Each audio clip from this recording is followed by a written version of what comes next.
One reason that I've been a speculator is because I like to make a lot of money fast. And if you really want to make a lot of money fast in the stock market, you have to do more than just invest your own money. You have to borrow money, which the brokers are happy to lend it to you. It's called margin. And when I was starting, the amount of margin you could borrow would be if you had $10,000 worth of cash that you could put in, how much could you borrow? This is back in the 70s. You could borrow no more than 50% or $5,000. As a result of that, though, the first time I really leveraged up on using the strategy that I've subsequently used was a company called Coachman. I talk about it in my book. And to make a long story short, I bought the stock at $5, ran it up and borrowed essentially all the way up so that when I sold it at 25, I had been able to make 10 times on my money from $50,000 to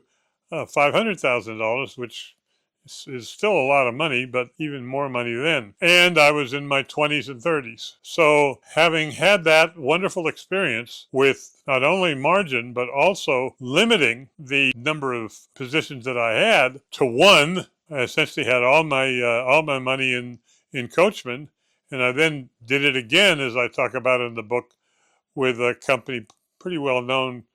I don't think it's around anymore, but in the 80s, Circuit City was doing very, very well. And that became a pattern that I continued to use as I was no longer in my 30s or 40s or so on and so forth, as you can probably tell from looking at the video. Well, I'm no longer in my 30s, and more recently, if you look at some of the chart numbers of the chart that we keep, you will find that it's no longer going just in one direction. There's volatility, and one of the reasons there's volatility is what's happened just in the last few weeks, because although last week there was a strong gain in the precious metal mining stocks that I like, the silver miners. The previous period, there was a loss. Went the other direction, went down lower, and I was in more margin than I should have been.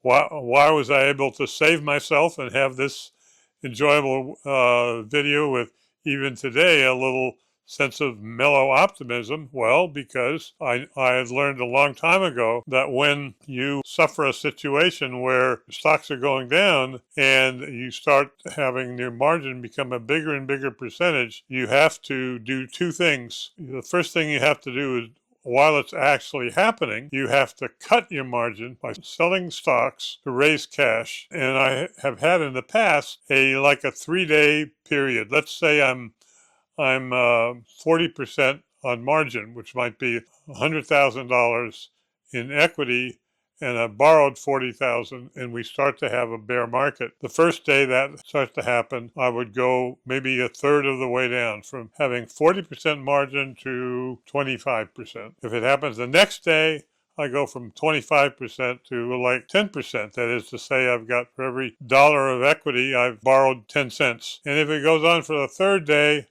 I'm totally off of margin. So I've followed that criteria for a long time. I heartily recommend it. The other thing to do, though, is put in sell stops. You can call a broker and say, if thus and thus stock selling at 5 goes down to 450, I want to sell 20% of my position. And you have that order in there that would execute it. And the biggest reason to do this goes back to what I mentioned so often in my book, the importance of emotion. When you are losing money and you have still more margin than you should have, it's very difficult to focus on the rational decisions you should be making about the stock market or any other investment. Instead, what is your emotion? Your emotion is a combination of fear and worry. By cutting that margin, or more important, cutting off the margin totally, I have the kind of mind, fortunately, which allows you literally within hours to get back to thinking in a rational manner about what I should do next. Whereas if I maintain too much margin, I don't get that ability to get back to the rational side. Therefore, another tactic that I use is, let's say I'm saying, okay, I need to do some selling. how much? So let's say I'd sell 10% of what I owe. I raise enough money so that for every dollar of margin that I owe, I now only owe 90 cents. And then I go to sleep and I purposely wake up in the morning and I say, not how do I think? How do I feel? Thinking about my margin situation. And if after, consulting my cerebellum says, we're still fearful, okay, I cut the margin by another chunk.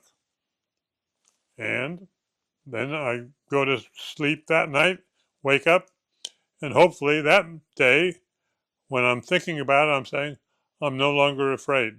So these are some of the tactics that I heartily recommend, particularly as in my case, as you've noticed, I'm getting older.